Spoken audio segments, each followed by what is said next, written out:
Good day, and thank you for standing by. Welcome to the Interactive Brokers Group 4Q23 earnings call. At this time, all participants are in a listen-only mode. After the speaker's presentation, there will be a question-and-answer session. To ask a question during the session, please press star 11 on your telephone and wait for your name to be announced. To withdraw your question, please press star 11 again. Please be advised that today's conference is being recorded. I would now like to hand the conference over to your speaker today, Nancy Stuebe, Director of Investor Relations. Good afternoon. Happy New Year, and thank you for joining us for our fourth quarter 2023 earnings call. Thomas is on the call and asked me to present his comments on the business. Also joining us today are Milan Galik, our CEO, and Paul Brody, our CFO. After prepared remarks, we will have a Q&A. As a reminder, today's call may include forward-looking statements which represent the company's belief regarding future events, which by their nature are not certain and are outside of the company's control. Our actual results and financial condition may differ, possibly materially, from what is indicated in these forward-looking statements. We ask that you refer to the disclaimers in our press release. You should also review a description of risk factors contained in our financial reports filed with the SEC. In 2023, we added over 470,000 net new accounts. Our client equity at year-end was up 39% to $426 billion, an increase of over $100 billion from last year. We earned over $4 billion in net revenues and over $3 billion in pre-tax income, both for the first time. Our pre-tax margin was 71% for the full year, by far the highest in the industry. In fact, very few public companies in any industry have that kind of profit margin. If market conditions continue as they are, even with the 3 interest rate cuts being predicted, I see no reason why we wouldn't be able to maintain pre-tax margin at the 70% level. We saw stronger markets in 2023 with the same focus on options and on the Magnificent Seven names that we have seen for a year now. We see options being traded actively both traditionally, as a means to offset risk, and as a standalone zero-data expiry. Regarding interest rates, we are not willing to argue with the market. If the market believes that long-term rates will be under 4%, we don't think it's our business to dispute it. However, there are several long-term trends that, in my opinion, call for higher inflation and higher rates in the long run. First is deglobalization. Over the past few decades, where goods are manufactured has been reallocated around the globe, often far from consumers as containerization reduced shipping expenses and manufacturing went where it's cheapest. Prices of some goods were driven down 50 to 90%. But now, as we have been predicting, geopolitical uncertainty has driven transportation costs up, with insurance for transport rising every day as vessels are attacked and routes become unsafe. To start producing closer to consumers, where labor is often more expensive, means higher costs and prices.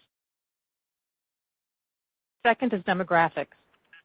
For the most part, skilled labor is produced in developed countries like the U.S. and Europe, and to some extent in Asia. Population growth, however, is occurring in those countries where skilled labor is not produced. Birth rates and population growth have dramatically reversed in developed countries to decreasing instead of growing, meaning that skilled labor will cost more and more over time. Third are deficits. Deficits contribute to inflation as interest payments get funded through deficit spending, which then means bigger deficits and higher interest, which gets added on to the deficit, on and on, so it is unclear to me how inflation can substantially decrease as the deficit grows. Fourth, the ever-increasing demand for spending on environmental projects will continue to become more and more expensive. Combining these factors, it is hard to see how inflation will subside over the long term, even if in the next several months it may ameliorate somewhat. These trends are inescapable, and while you may see long-term rates at 4% for now, they could go back to 5%, 6%, 7% or more as costs, deficit spending, and the national debt keep increasing. Turning to our business, our client accounts and client equity grew fastest in Europe and Asia, as more and more people worldwide want to access international markets, invest in securities they feel offer the most upside, regardless of what type of security it is or where it is traded, and hold what they perceive as safer currencies. In 2023, individuals saw the fastest account growth among our 5 client segments and the second highest commission and net interest growth. Proprietary traders had the fastest client equity and commission growth. Introducing brokers had the highest net interest growth, followed by individuals and financial advisors, all well over 50%. While we saw growth in hedge fund accounts and significantly higher client equity, they showed a smaller increase in commission and interest activity than our proprietary traders or individuals. This is likely due to so many funds holding the same Magnificent Seven names, but as many of you are on the call, maybe you can expand on this. We had one of our busiest years ever of programming. During 2023, we added a wide range of features and capabilities, including those for financial advisors, and enhanced IBKR Mobile, Portfolio Analyst, our CRM, and Student Training Lab, plus added comprehensive new content at our Traders Academy, Quant Blog, and Traders Insight. Our new Discover tool lets you see technical insights using actionable analysis and alerts, with a Market Buzz bubble map to identify the companies most in the news, allowing clients to go more in-depth analytics and sentiment, and has proven quite popular. For our long-short hedge fund and proprietary trading clients, we added features like a securities lending dashboard, which gives an expanded universe of securities lending data like borrower and lender depth, among other items.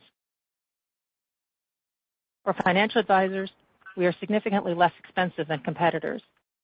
To give an idea of the value add we offer to financial advisors, when an advisor buys a mutual fund for his or her clients at Interactive Brokers, we charge a maximum of $14.95 for the entire trade, and nothing for allocating the mutual fund among any number of clients after the trade. In contrast, competitors charge $45 per account to allocate a trade. Our biggest issue is that FAs do not believe us when we tell them that they can save thousands of dollars each time they update their customers' portfolios. For our options traders who do not absolutely need an immediate fill, we built a facility to trade at the mid-price against our marketable order flow. Option orders in frequently traded options have a very good chance of being filled within a few minutes. A growing percentage of our options order flow gets successfully executed through this facility. This is in addition to our similar facility for equities, which we have had for some time now and which we continue to build. As we onboard more and more institutional clients, we get more and more liquidity in our ATS, especially for institutions willing to rest orders for a brief period of time. Ultimately, we believe that the most a broker can do for its customers who trade frequently is to give them the best possible execution prices. This has always been the most important consideration as we have developed our platform over the years. In 2024, we have another active year of programming projects planned, and you will see further upgrades to our platform with more features and capabilities. We are also adding new countries where our clients can trade. I will not say more to avoid tipping off our competitors. Finally, we are well aware that we have now reached $14 billion in equity on our balance sheet. We are considering possible opportunities in the space that would help us grow the business. Our public float is small, so we are unlikely to buy back shares. And personally speaking, I would hope that an opportunity presents itself, as raising the dividend is not something I think helps the company grow in the long run. There is much to look forward to. The Interactive Brokers platform is built with the purpose of bringing investors and marketplaces together to interact with each other all over the world, optimizing the allocation of capital and resources. It is our job to educate current and beginning investors to develop the best tools and capabilities to facilitate their investing journey. We are as busy programming as we've ever been. This and our much lower cost structure is what sets us apart and will continue to do so in the years ahead. With that, I will turn the call over to Paul Brody. Paul? Thank you, Nancy. Good afternoon, everybody, and thanks for joining the call. I'll review the fourth quarter results, and then we'll open it up for questions. Starting with our revenue items on page 3 of the release, we're pleased with our financial results this quarter, roughly matching the record-adjusted net revenues and pre-tax income of the prior quarter. And for the full year 2023, we achieved record results in every major financial measure. Commissions rose versus last year's fourth quarter, reaching $348 million. For the full year, commissions were $1.4 billion, up 3% from 2022. In 23, we saw higher trading volumes in options and futures coming from our large base of sophisticated and active traders, investors, and advisors. Net interest income of $730 million for the quarter and a record $2.8 billion for the year reflected a risk-on environment that led to steadily higher margin lending as well as higher yields on our margin loans and segregated cash portfolio. This is partially offset by the higher interest paid to our customers on their cash balances as Interactive Brokers passes through to them all rate hikes above the first 50 basis points on their qualified funds, which differentiates us in an environment where many competitors pay little to nothing to their customers. Other fees and services generated $55 million for the quarter and $197 million for the year. The increase from the prior year quarter was driven by the risk-on positioning of customers, which led to a rise in risk exposure fees to $17 million, as well as higher FDIC sweeps fees, which rose to $6 million this quarter. Market data fees of $17 million and exchange liquidity payments of $8 million were the other factors in this category. Other income includes gains and losses on our investments, our currency diversification strategy, and principal transactions. Note that many of these non-core items are excluded in our adjusted earnings. Without these excluded items, other income was $16 million for both the quarter and the full year. Turning to expenses, execution, clearing, and distribution costs were $100 million in the quarter and $386 million for the year, up versus last year primarily due to higher volumes in options and futures, which carry higher fees.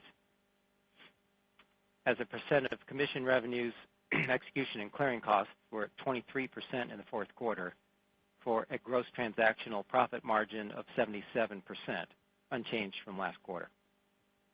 We calculate this by excluding from execution and clearing $20 million of costs, predominantly market data, without a direct commission revenue component. Compensation and benefits expense was $136 million for the quarter, for a ratio of compensation expense to adjusted net revenues of 12%, unchanged from last year.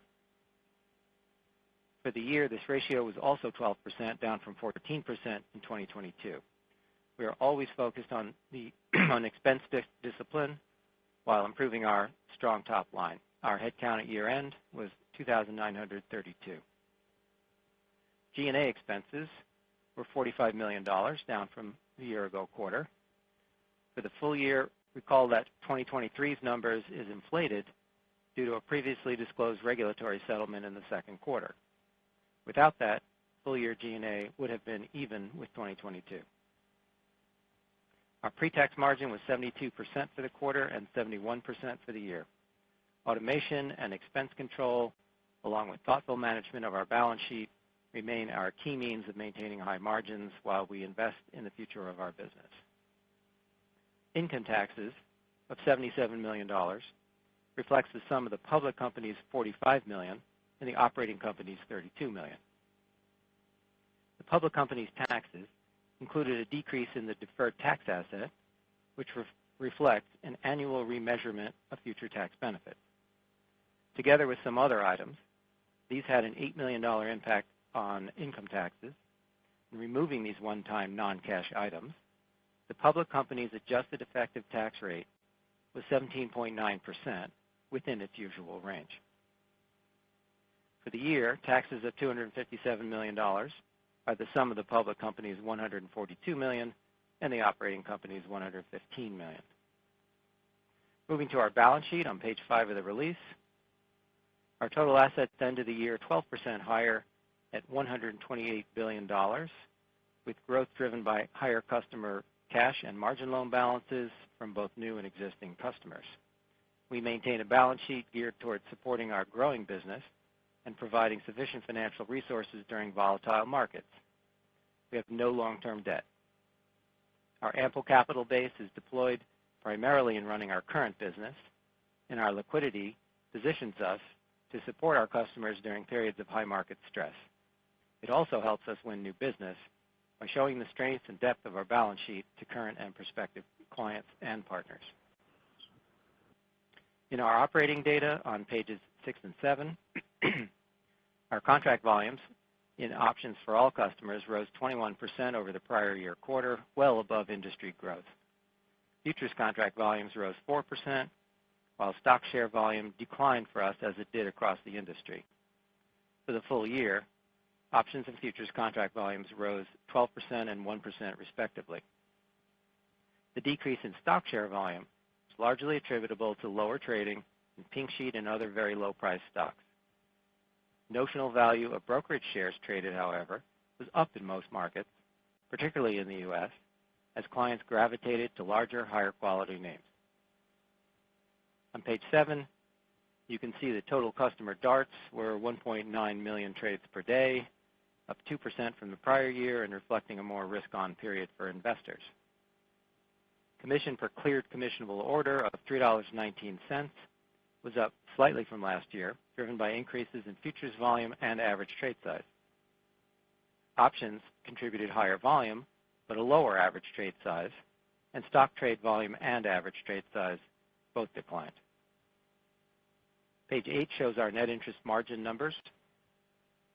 Total GAAP net interest income was $730 million for the quarter, up 29%, and $2.8 billion for the year, up 68%. Our net interest margin net interest income, as displayed in our NIM, was $9 million higher, or $739 million, as we include income here that for GAAP purposes is classified as other fees or other income, but that we feel is more appropriately considered interest. These results reflect strength in margin loan and segregated cash interest, partially offset by higher interest expense on customer cash balances. Most central banks around the world, including the Federal Reserve, held interest rates steady this quarter, with only Australia increasing its benchmark rate slightly. The Federal Reserve raised interest rates 4 times over the year, raising the average U.S. Fed funds rate for the fourth quarter to 5.33% from 3.65% in the prior year. Our segregated cash interest income rose 67% on a 4% increase in average balances, while margin loan interest rose by 50% on a 9% increase in average balances. The average duration of our portfolio remained at under 30 days.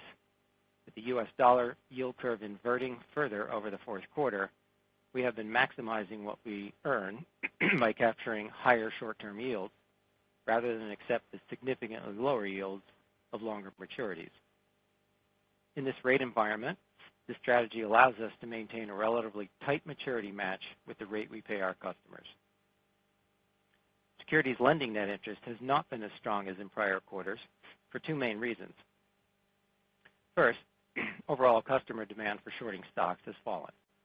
There are fewer hard-to-borrow names industry-wide, which, with the market's low volatility, are the drivers of securities lending.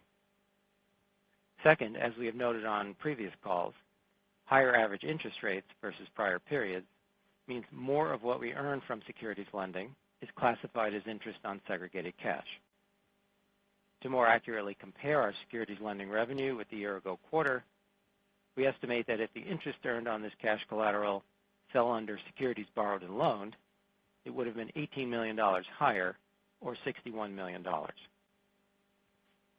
Interest on customer credit balances, the interest we pay to our customers on the cash in their account, rose on both higher rates in nearly all currencies and higher balances from new account growth.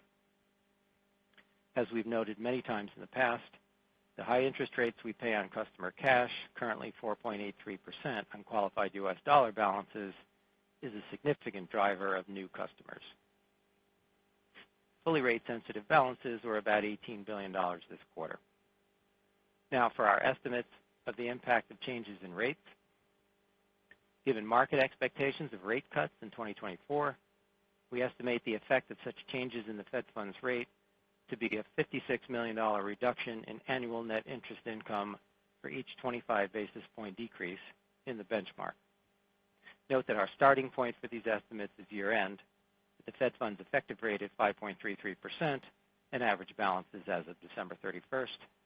Any growth in our balance sheet and interest-earning assets would reduce this impact.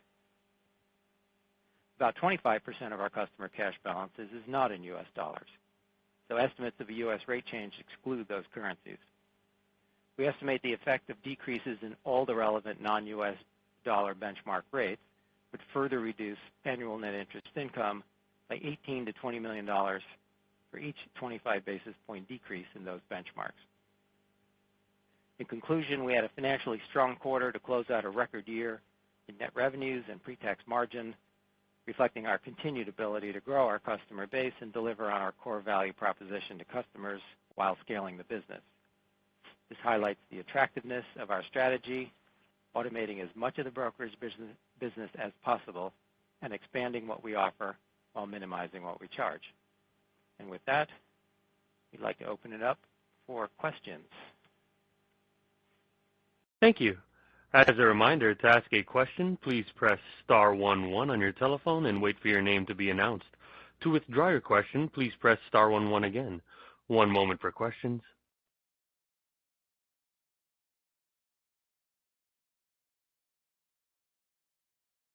Our first question comes from James Yarrow with Goldman Sachs. You may proceed. Good afternoon, and thanks for taking my questions. I'd like to start with your outlook for deploying your excess capital. Maybe you could just speak to how you think about the balance between organic investment and inorganic growth, and then perhaps if you could just speak to the timeline over which you might contemplate that inorganic growth and what sort of businesses you might be looking for. So as you know, we have a significant cash reserve, significant amount of capital that we could deploy and would like to deploy. We have been looking for possible acquisition targets. They are all in our industry. They tend to be brokers who are less efficient than we are. We have closely looked at a number of them. We either find the price to be too high for acquisition or find that the acquisition would represent a very significant amount of work in terms of the integration. So far we have not found any target that we would actively go after, but we hope that that will change in the future. Okay, thanks. That's very helpful. Maybe if we could just touch quickly on the prime brokerage and prop trading opportunity. Maybe if you could just speak to where you see where you are in the growth ramp for prime, and what do you think the business could look like on your platform over the next few years. You have talked about adding new hedge funds, both small and large, so maybe you could just speak about when you talk to those clients, what attracts the larger hedge funds to your platform. Interactive Brokers has been successful in attracting smaller hedge funds. These are typically the hedge funds that the bigger primes decline to do business with because of the higher cost structure that they have. And then what we find is as the hedge funds get bigger, they start to look around and consider these larger competitors of ours.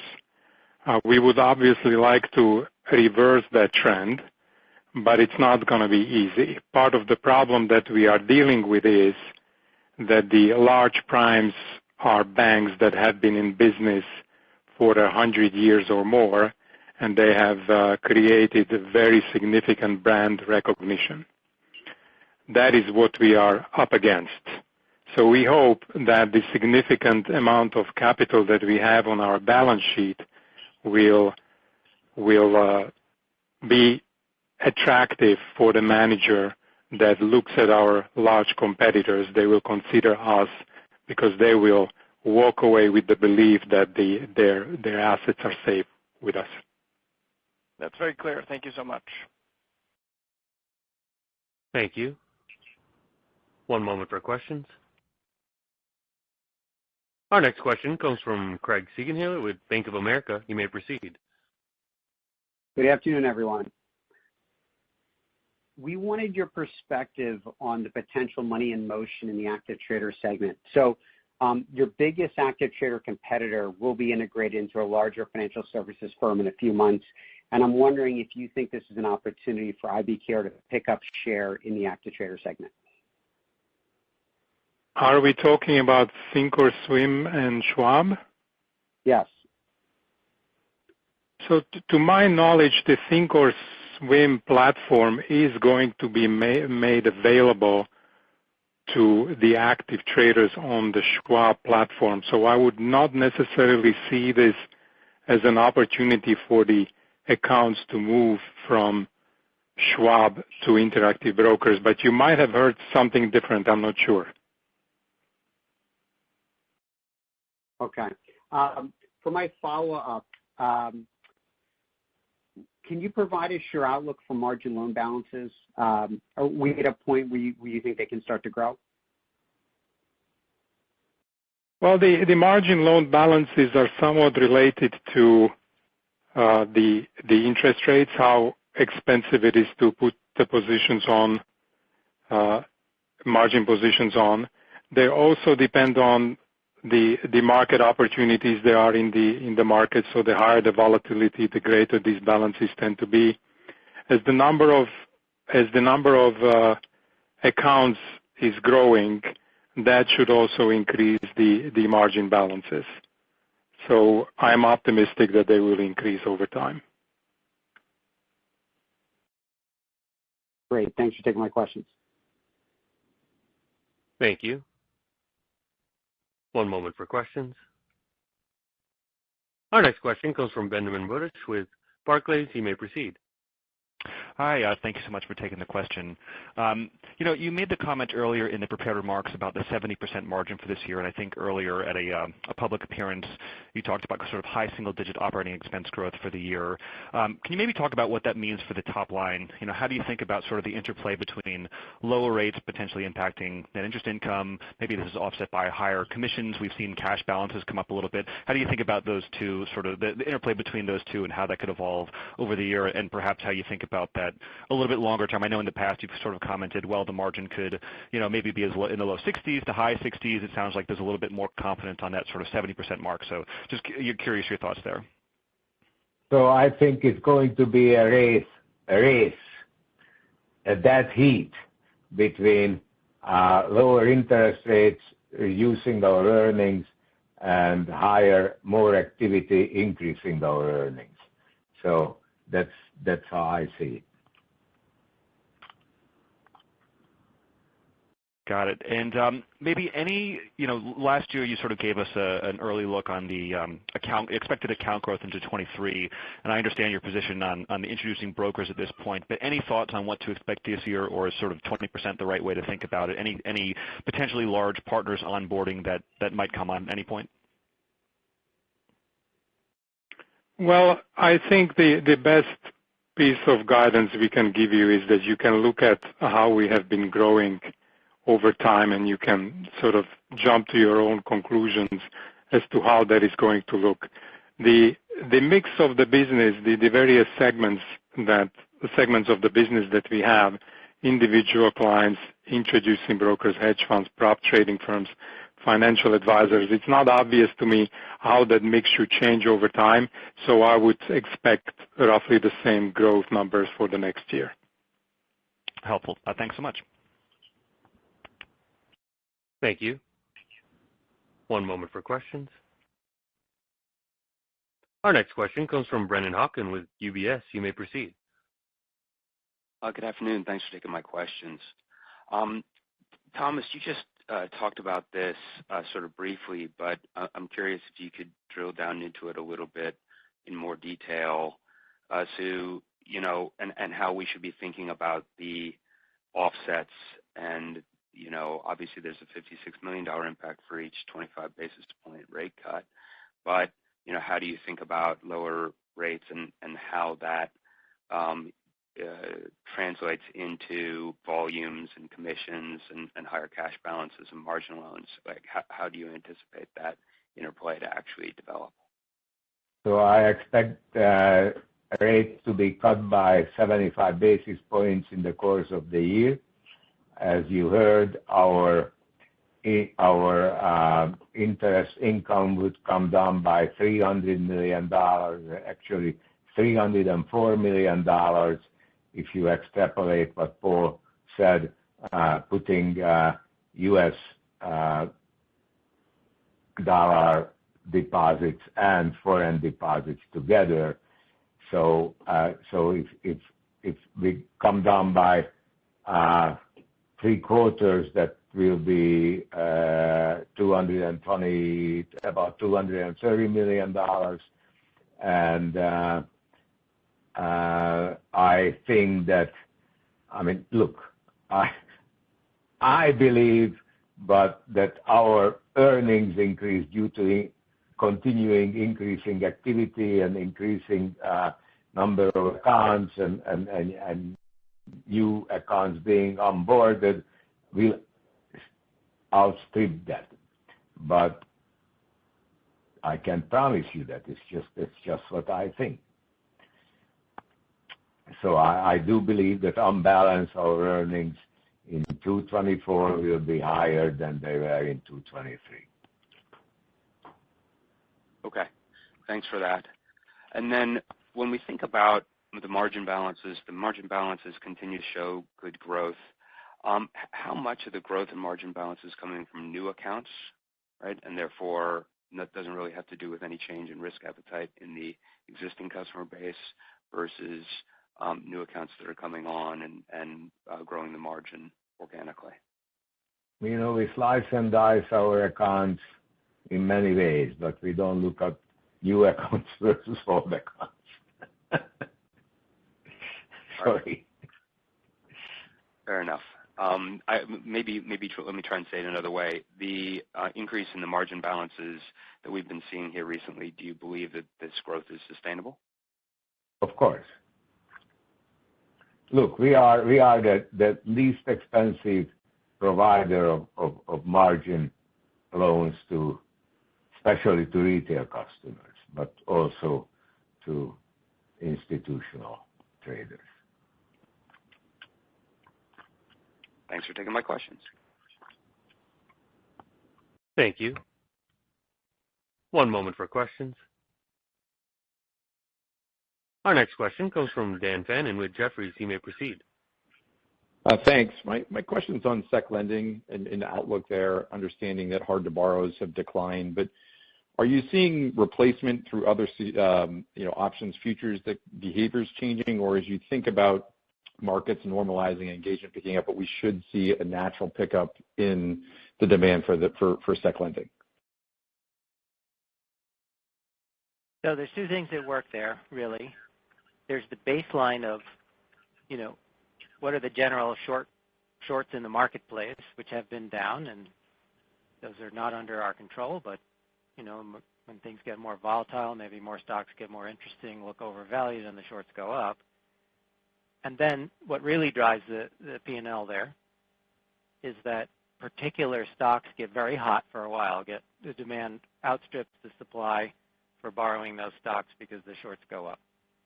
And the rates go very high on those, and we make much more money lending them, as do our customers when they are signed up for our fully paid lending program, and they get generally about half of what we earn by lending to the street. So it's very opportunity driven. The best we can do is what we've been doing for years. We've developed really expert systems at managing that inventory and trying to maximize the profitability of when the opportunities come up.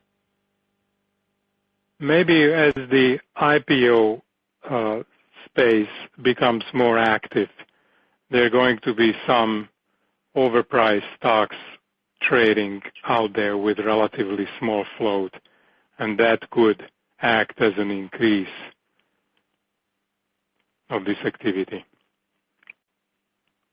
Understood. That's helpful. And then just to follow up on the inorganic discussion, could we maybe put some financial metrics around what you guys would be looking to get in terms of returns? Obviously, your pre-tax margins are, as you mentioned, industry high, so the ability to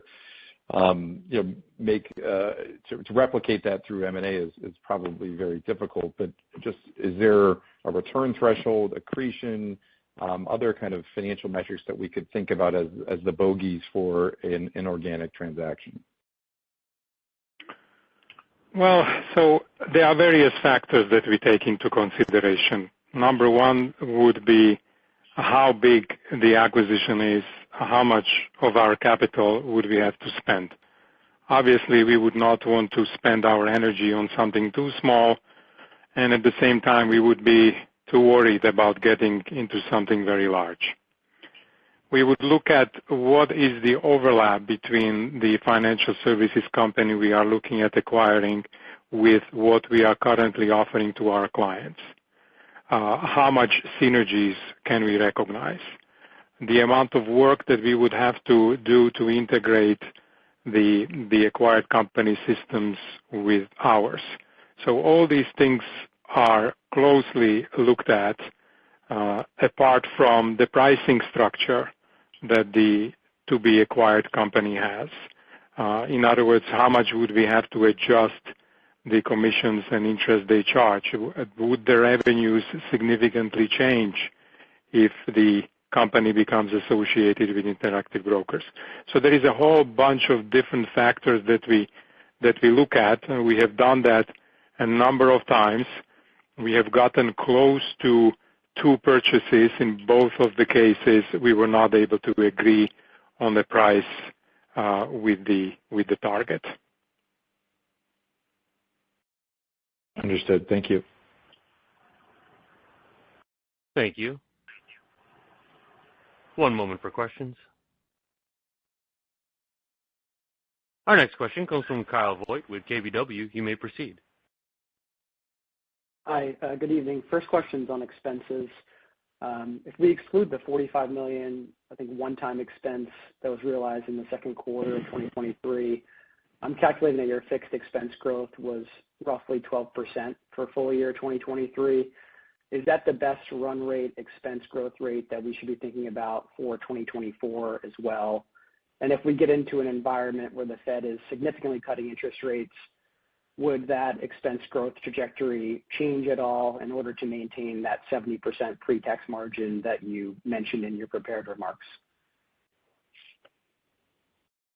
So 70% profit margin would get somewhat affected by the decrease in interest rates. You have already heard a little earlier Paul Brody talking about the impact of the 0.25% cut on our net interest income.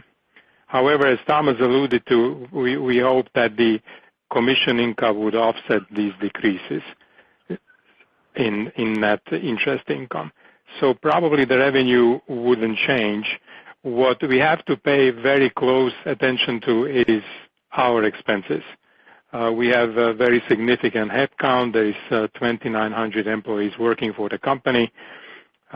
We have recently, over the past several years, we have had to increase the compensation every year because of the significant inflation. That inflation may stay with us, which would mean that we could expect the compensation expense to increase next year as well. And this is something that we really need to pay attention to. We would like to keep the headcount the same if possible, but obviously that could change. If we ever see that we are falling behind in customer service, we would have to adjust. But with the advances in, for example, AI, we hope that we can keep this number steady. Understood. Then just a follow-up, just going back to the M&A discussion. I think now you have over $10 billion of excess regulatory capital, but historically you've wanted to keep some of that as an additional cushion above your regulatory minimums to support the prime brokerage business. I guess when we're thinking about potential acquisition sizes that you are evaluating, I guess how much of that $10 billion excess regulatory capital could theoretically be deployed for M&A, and anything you could share with respect to general size of assets that you're looking at relative to this excess capital level? Well, I would not necessarily look at 10 billion excess as the guidance towards the size of acquisitions we would be willing to make. It would be most likely the case that the acquired company would be paid for as a mix of stock and cash, so we would not use up all the cash. We like to have this strong balance sheet. We have seen what happened to Robinhood a few years ago. We have seen what happened to Knight Trading. I don't know whether you remember them, more than a decade ago. We like the safety that comes with strong balance sheet, so we would not want to spend anywhere near to the entire excess capital that we have. Understood. Thank you very much. Thank you. And as a reminder, to ask a question, please press star 11 on your telephone. One moment for questions. Our next question comes from Chris Allen with Citi. You may proceed. Yeah, evening, everyone. Just have a couple of follow-ups. Just on the M&A discussion, the targets you're looking at, is any preference from a regional perspective or a product or a capability perspective that you're looking at, or is it more just about efficiencies? It's about efficiencies. There is no preference. We are a global company, so it really doesn't matter where. And then obviously headcount has increased at healthy levels, which has driven some of the compensation increases. What's the outlook for hiring going forward? Do you need to continue to hire at a healthy pace to expand internationally in other areas? And what's the pressure in terms of compensation from a competitive dynamic? So we are of the view that we are sufficiently staffed on the technology staff. As far as the customer service is concerned, we are paying very close attention to our metrics, the abandoned calls in queue, wait times. They have looked sufficiently healthy that we are running at the levels that we are comfortable with. If all of a sudden we receive, either by acquisitions or by organic growth, significantly higher number of accounts, we may have to adjust, but we are trying to counteract it as much as possible by automating the customer service as much as possible. And I could probably say similar things about the surveillance employees and operators that we have. There are hundreds of them that we currently employ. We constantly work on making the tools that they use more efficient, so that even if the market activity picks up and number of accounts increases, we would like to be able to operate with the same level of staffing as we currently do. Thanks. Thank you. One moment for questions. Our next question comes from Patrick Moley with Piper Sandler. You may proceed. Yeah, hi. We're just hoping to get your thoughts on the recent spot Bitcoin ETF approval, what impact, if any, it's had on your business, maybe any sort of behavioral shifts you're seeing among your customer base, and how you think you're positioned, I guess, in overall crypto digital asset space going forward. Thanks. So we were one of the firms, and maybe the only broker, that was making these 11 ETFs available on their platform on day one. Our customers immediately started trading these ETFs. Obviously, this is going to make the cryptocurrency investing more mainstream, because the investors that were reluctant to jump into this space before, having these ETFs in existence made that easier for them. So I think they are going to, the cryptocurrencies are going to become portion of greater number of investors out there. As to what it's going to mean to our investors, our customers, it's hard to tell. As you know, our clientele tends to be a little bit more active, more sophisticated. I think some of them will recognize the opportunity to trade the cryptocurrency trading itself as well as the ETF on our platform. There may be some arbitrage opportunities that develop. I think it's too early to tell how it will play out. Okay, thanks for the color. That's it for me. Thank you. I would now like to turn the call back over to Nancy Stuebe for any closing remarks.